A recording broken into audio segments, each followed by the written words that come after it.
Homeowners, when was the last time you checked on your home title? That's the legal record proving that you own your home. If your answer's never, then this is for you. Scammers, yeah, they're stealing titles and the equity in your home. That's their target. That's why I partnered with Home Title Lock, so you can find out today if you're already a victim. Use my promo code Anthony at HometitleLock.com, and you'll get a free title history report. Plus, you'll get a free trial of their $1 million triple lock protection. Streaming now on Peacock. We sell toilet tissue and local newspapers. That is in order of quality. From the crew that brought you The Office. My name is Ned Sampson. I am your new editor-in-chief. Comes a new comedy series. Have you read this paper? It sucks. But we are going to make it better. Meet the underdog journalists. I hope it's not too disruptive to have me shake everything up. Don't be so self-defecating. With major issues. Oscar. Oh, God. Not again. The Paper. Only on Peacock. Streaming now. Listen, all you New Yorkers. Excuse me, taxi. Okay, we're looking around. This is the 77 WABC minicast. Believe it or not, I have another one of these instances where they are just shaking in their boots on CNN, and I guess it's only CNN now. MSNBC is just a disaster. MS Now. That's coming up January 1st, I believe. In the new year, they will christen their new ship, which will immediately sink to the murky depths of who gives a crap. So Jake Tapper, he was talking about the trans shooter. And, all the information we've gotten means nothing. Because what's really important is what pronouns do we really need to use when talking about the shooter. Let's hear what Jake Tapper has to say about this. Another piece of the puzzle as to who the shooter was. The Minneapolis Star-Tribune says, according to court records, because there's been some confusion about what the shooter's name was. Yes. Robin Westman's mother applied to change her child's name in 2019. It was, at one point, Robert Paul Westman. Correct. But since she identifies as a female and wants her name to reflect that identification, was underage, it's now Robin West. Another piece of the puzzle as to who the shooter was. It's now Robin. Star-Tribune says, according to court records, because there's been some confusion about what the shooter's name was. Yes.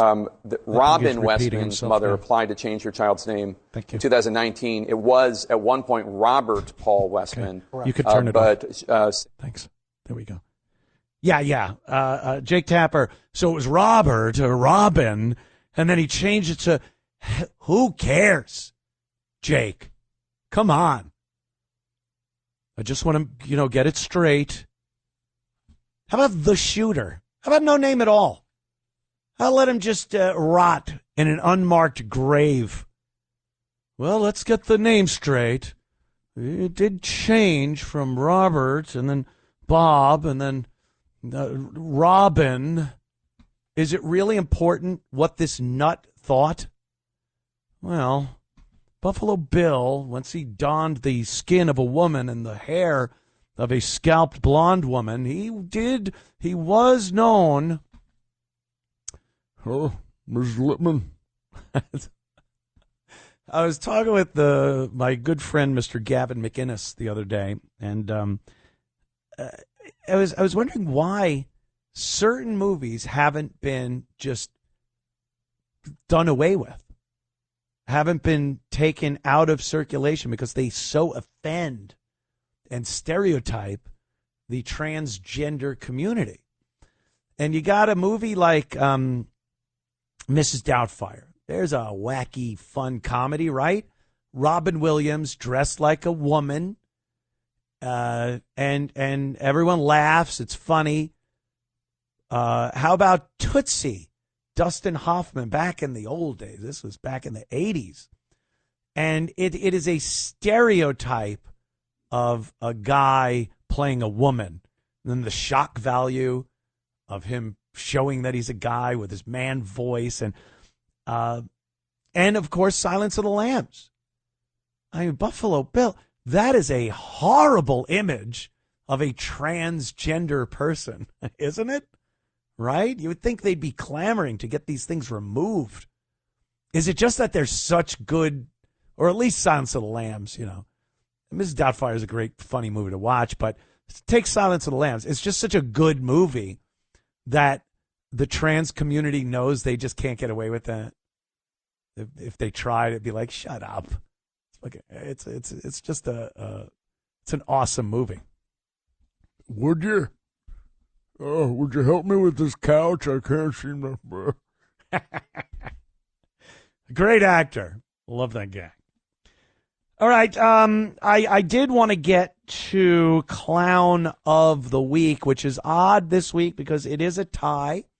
These two people are in the same industry. I think you could figure that out at least. So let's see who's tied this week for Clown of the Week. The Anthony Cumia Show presents the Clown of the Week. Well, of course, it is the business we call show. That's right, people. The business we call show. And Eminem. Eminem, he was quite big years back. I think his star has kind of fallen over the course of the years. Not even because of anything he did or said. I think it's just his style of music kind of went out of fashion. It's dated now. You know, Eminem's in the same boat as all the other hip-hop people from that era, which I cannot name at this time, but I'm certain that they, too, have fallen on hard times. But one thing that'll always get Eminem a little ink, as they say, is crapping all over MAGA and Trump and the like, which, by the way, I've always said it's got to be one of the most courageous things an entertainer can do, is step up in front of their peers and their fans and the public and just go off on Trump and MAGA and conservatism, Republicans. So the bravery here from Eminem. Let's hear what M has to say about us, because I consider myself a MAGA guy. Let's listen. Watching him play to his base that thinks that he cares about them, and it's actually the people that he cares about least. If you're talking about his core being, you know, a majority white middle class, what I don't understand is how in the do you feel like you relate to a billionaire who has never known struggle his entire life? This is why he's the clown.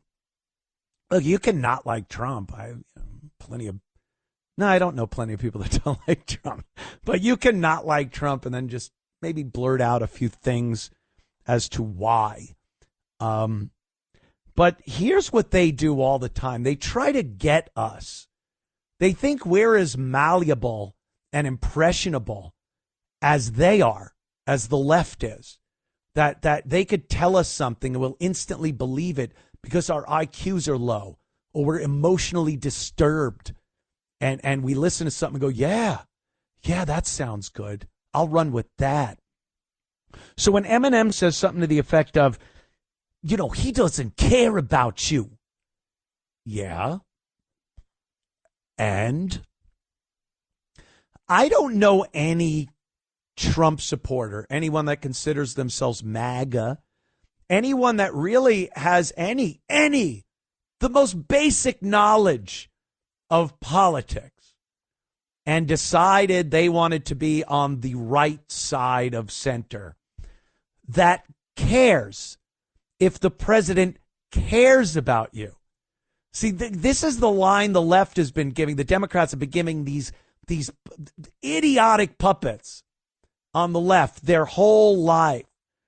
They've just been telling them, we care. Elizabeth Warren constantly, we're the party that cares for people. And when we see these cuts happening, you know, it upsets us because we care. You don't care. You're lying. You care about yourself, your gig. You just want to get another term under your belt. We know politicians don't care about us. If there's a Republican, a MAGA Trump supporter that goes, I'm a little disappointed because I really thought Trump cared about me. They just go to ChatGPT and look up how to do something terrible, because you're an idiot. Everyone with an ounce of sense in their head realizes they don't care about you.